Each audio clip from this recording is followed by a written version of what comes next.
During the Battle of Endor in Star Wars Episode 6, Return of the Jedi, the Rebels destroy the second Death Star in orbit around the forest moon of Endor.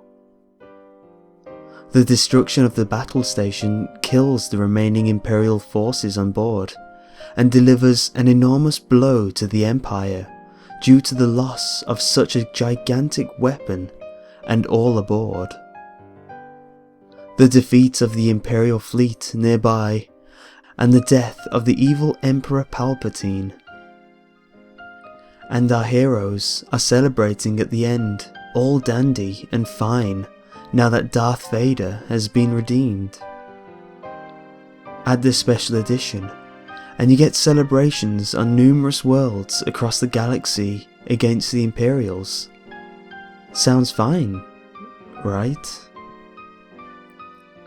Consider that the Death Star 2 is around the size of our moon.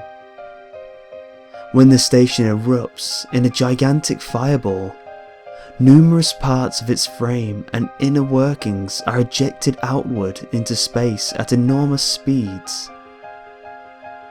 Also consider that, in real life, when a space station that is vastly smaller than the Death Star 2 is destroyed, it creates a cloud of debris that begins to circle the Earth due to being drawn in by the planet's gravity. If the debris collides with satellites, it can cause great damage to them. Imagine all that debris, much of which could be country-sized, falling down on the forest moon.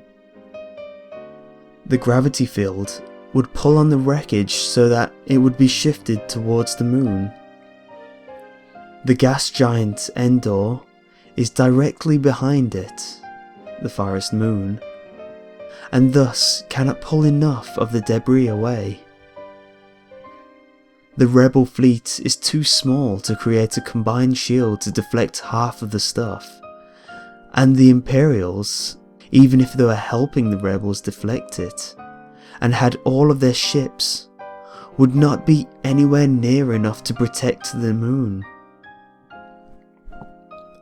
The resulting impacts would practically annihilate the biosphere of the planet.